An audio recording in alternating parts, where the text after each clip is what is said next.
No. In fact, not only no, but hell no. The woman across from him frowned. Come on, Eric. At least read the file before you reject it outright. Eric crossed his arms, returning her frown with one of his own. You lied to me, Rosa. You said this was going to be about my pension. And it will be. We just haven't gotten to that part yet.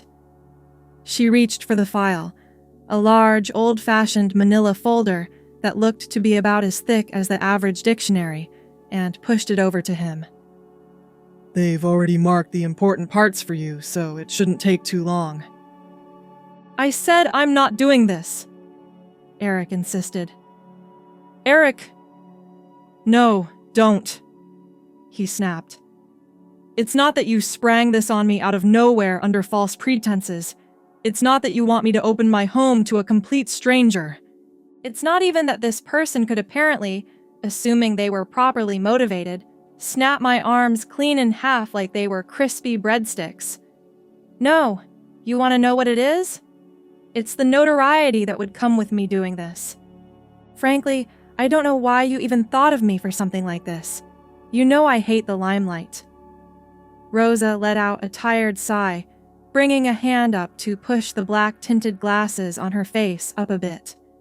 He always hated the fact that she wore those stupid things, even indoors and at night. At the very least, he could take pleasure in the fact that he'd learned her tell when it came to them. Whenever he had sufficiently annoyed her, she pushed her glasses up a bit. That was how he knew he wasn't losing the argument. He wasn't winning either, but at least he wasn't outright losing. I just don't understand what the big deal is, Rosa told him. I know you hate being the center of attention, but you'd be doing something really good for someone who desperately needs it. Isn't that worth the risk of the media hounding you? And besides, the government would do its best to keep them out of the loop. Eric let out a small snort of contempt. That's rich. I certainly feel a lot better now that I know the government is here to help me. He cast a glance over his shoulder at the 3 men wearing suits standing behind him, all of whom had pistols holstered at their hips. No offense, he sarcastically added. Again, Rosa let out a sigh and pushed up her glasses. She then ran a hand through her long, flowing black hair, and at that point, Eric was confident in his ability to win this particular argument. Pushing up her glasses was one thing, but now she was playing with her hair, and that could only mean he had her dead to rights. Look, Rosa offered. I'm not at liberty to discuss the finer details of what's going on. Oh, so now there are finer details too?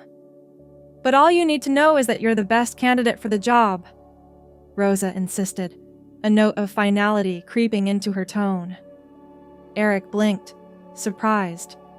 She was always direct with him, which he appreciated, since the last few liaisons he'd had with the Office of Veterans Affairs had all beat around the bush with him and danced over whatever issues he'd tried to raise. None of them had lasted more than a few weeks, but she was the exception.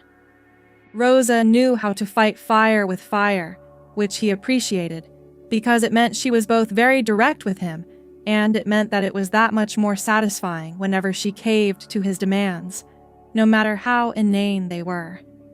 Of course, she tended to give demands as good as she got them, but it was still better than dealing with any of the other affairs officers, because at least she told him to his face whenever the government was trying to fuck him over. Except now, apparently. Now, she seemed intent on winning him over to her side, more than she ever had before. Eric said nothing, and Rosa took that as her cue to keep talking. You asked about your military pension? She said. Whatever you're getting paid monthly, we'll triple it. Eric's eyes just about bugged out of his skull. He let out a low whistle. That's a hefty chunk of change, Rosa. You sure you have the authority to push that through?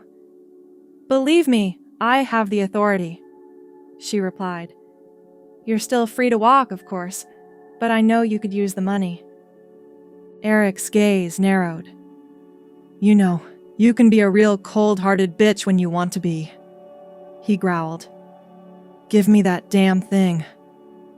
Rosa passed the folder over to him, and he turned to the first page she'd bookmarked. Immediately, he looked back to her in confusion. What the hell is this? It's her file, Rosa answered. I know it's her file. I'm not an idiot. What I mean is, what's with all the black ink? Classified, one of the suits behind him said. I gathered that, Eric said through gritted teeth without looking back at the man. Rosa, be honest with me for a moment. Which of the angels would I be getting? Rosa hesitated. 13. Eric couldn't help but choke. 13? You're trying to give me 13? As in, the 13? That one? Yes. Eric immediately slammed the folder shut and went to stand up and march out of the room. Fuck this, he declared. And fuck you for bringing it up to me. I'm not... Eric? She called after him. Sit down, please. Something in her voice made him pause. All the fight seemed to have left her in the blink of an eye, replaced with resignation.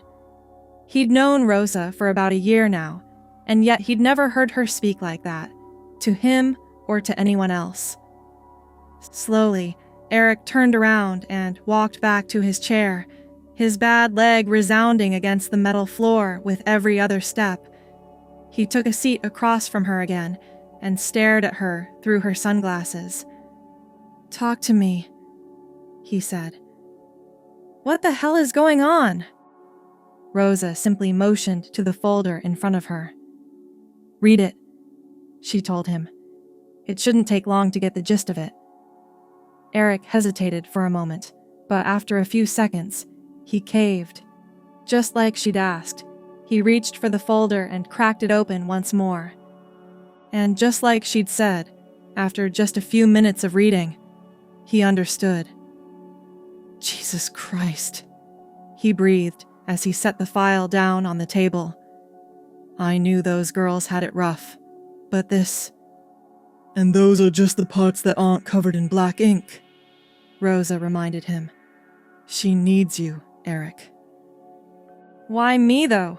Surely there was some other poor bastard out there just as capable as me, if not even more so. Your record spoke for itself, one of the other suits chimed in. Multiple combat tours, battlefield commission when your commanding officer took a bolt to the head, fast to rise through the ranks, medals for... I know what my fucking combat record is, Eric growled. I don't need you to remind me of it. And that wasn't the question anyway. My question was, why me? Truthfully, you aren't the only candidate, Rosa admitted. You're correct. There are others just like you. There were bound to be, given how many people are still left even after the war. But in the end, the brass picked you. I don't know why, but you were their first choice. That ought to be worth something, even to you. Eric blinked, taken aback by her words. After a moment, he let out a sigh, then ran a hand through his unkempt, days-old black beard. Rosa had told him to shower and shave before coming into the branch office, and he'd chosen not to out of spite.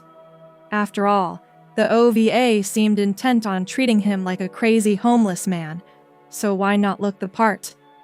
That was before all this, though.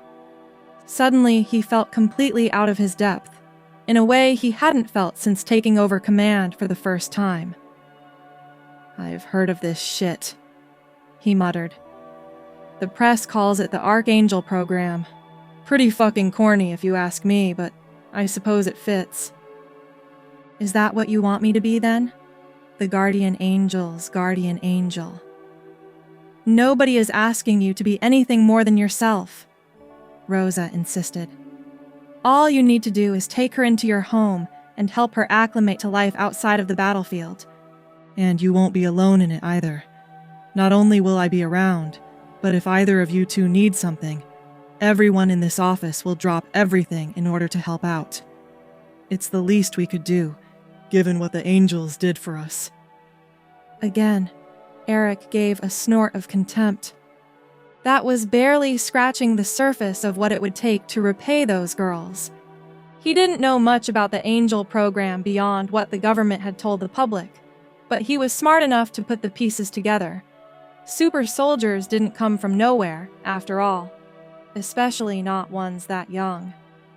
It didn't exactly take a genius to figure out exactly how they'd been created in the first place. Slowly, Eric turned his attention back to the file. He flipped the page, and for the first time, he saw an angel without her armor and helmet. She was young, of course, in her early 20s, by his estimation. It was tough to tell from her picture, given that it was a sole image of her staring straight ahead, but she appeared to have blonde hair that flowed down to the middle of her back. Her face was covered in faded scars, including a nasty-looking jagged cut that went directly through her right eye. Both her eyes were blue, but her right eye was an almost unnatural electric blue compared to her left, which was normal. He could only assume that eye was artificial in some way, though he had no idea how. Aside from that, she looked mostly normal. She was a little short, coming in at about 5.5 feet tall compared to his 6'3", but with the angels, looks were deceiving. He had no doubts that this girl could snap him in two with her bare hands, if she so desired. And if she truly was 13, like Rosa had told him, she was capable of doing so much more than that, as the Apprenians had been unfortunate enough to discover. There was a reason why one of the terms of their permanent ceasefire was that humanity decommission most of their angels and no longer train up anymore. That was why she was being decommissioned, he realized. She was the 13, probably the most well-known angel of them all. Of course the Apprenians would demand that she be let go. Part of him was surprised that the Terran government had agreed to that, but then again, perhaps they were simply as weary of the war as everyone else was, to the point where she was considered a necessary sacrifice. Still, despite all that, there was one thing missing from her file. "What's her name?" Rosa looked at him in surprise. "What was that?" "Her name," Eric repeated. "Her real name. She has to have one aside from 13. Rosa hesitated for just a moment, no doubt taken aback by his sudden change in demeanor. "Rebecca," she answered. "Her real name is Rebecca." "And her last name?" "Classified." The third suit cut in. Eric let out a sharp exhale. "Okay, all right, fine." He reached into his pocket and pulled out a pack of cigarettes and a lighter. Behind him, the three men in suits bristled. "You can't smoke in this building," one of them said. Eric ignored him, instead popping the cigarette in his mouth and lighting it up. "You are having me open my home to a person who can and has wiped out entire Apprenian companies on her own, if the urban legends are to be believed. And honestly, just based on what little else I've heard, I wouldn't be surprised if those stories were watered down. So if it's all the same to you, I'll be smoking wherever I damn well please." He took a drag, and then exhaled, blowing a cloud of smoke out into the room. "Besides, this shit is calming me down enough that the idea doesn't sound completely terrible of all a sudden." Rosa stared at him, surprised. "What do you mean? You'll do it?" Eric waved her off. "Give me the fucking papers to sign before I change my mind." Rosa stared at him again for a moment, and then, for the first time, she did something he'd never seen her do before. She gave him a faint smile. "Of course," she replied, sliding over a series of forms and a pen. "I hope you don't mind wet ink signatures." "Rolling out the red carpet," Eric muttered, as he signed on each dotted line. By the time he was done, his cigarette was nearly down to a stub, but he kept taking puffs from it regardless. He knew better than to waste good tobacco. With a final stroke of the pen, it was done. Eric set the pen and papers down, then leaned back in his seat, a sigh escaping him. Rosa gathered up the forms, then rose from her chair. "I'll get these filed right away, and then we can move on to next steps," she said, barely able to conceal the excitement in her voice. "Thank you, Eric. You may go now." Eric didn't wait for further confirmation. He rose from his seat without a word, following after her as she went, his bad foot again resounding against the metal floors. He barely made it a few steps before one of the suits called out to him. "Thank you," the man said. "Captain Anders."